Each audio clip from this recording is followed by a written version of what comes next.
Chapter 20, Confessions. Friday came quickly to the Westing heirs. Too quickly. Time was running out. Turtle skipped school. She was in trouble enough, but she could build her own school and hire her own kind of teachers once she became a millionaire. In spite of having Turtle at her side, Flora Baumbach still stared at the ever-changing, endless tape from the edge of the chair, chewed what remained of her fingernails, and uttered an "oh my" each time WPP went by. At 2 o'clock, Westing Paper Products sold at $52 a share, its highest price in 15 years. Now, Baba, sell! Doug Hu had a legitimate excuse from classes. Tomorrow was the big track meet. He jogged, he sprinted, he ran at full speed. Not on the track, but on the trail of Otis Amber. Back and forth from the shopping center to Sunset Towers, again and again and again, and hey, this is a new direction. Otis Amber parked his delivery bike in front of a rooming house and went inside. Doug waited, hidden in a doorway across the street, and waited. People came and went, but no Otis Amber. Doug jogged up and down the block for 2 hours. Still no sign of Otis Amber. Doug was cold and hungry, but at least his feet didn't hurt anymore. Last night, when he asked Doc Wexler about the blisters, the podiatrist told him to see his father.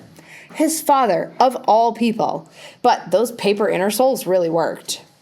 At 5 o'clock, Otis Amber skipped out of the rooming house, hopped onto his bicycle, and returned to Sunset Towers empty-handed. Doug's assignment was over. Well, almost over. Where was Theo? Theo was being patched up in the hospital emergency room after a slight miscalculation in his solution experiment. Fortunately, no one else was around when the lab blew up. "You like playing with explosives, kid?" the bomb squad detective asked.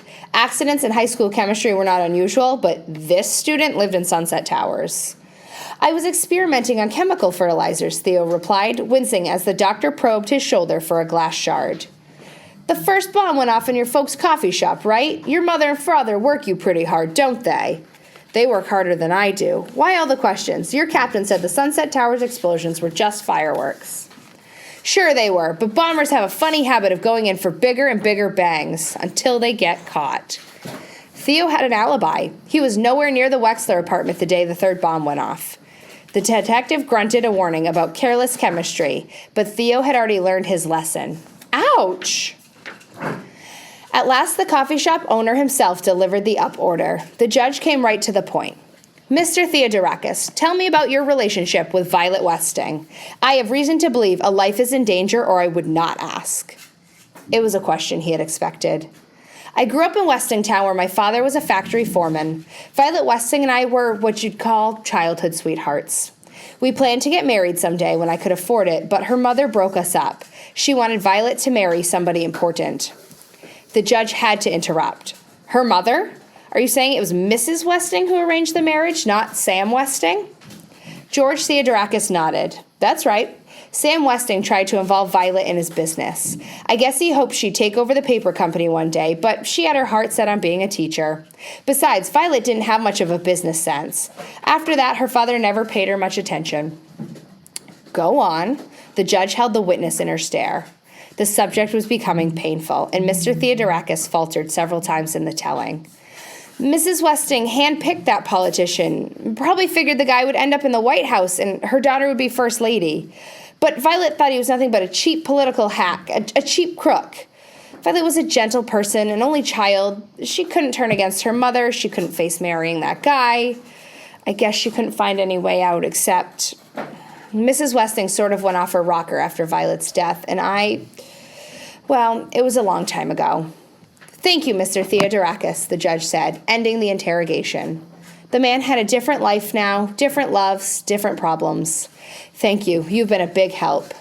Sandy was now able to complete the entry. Theodorakis.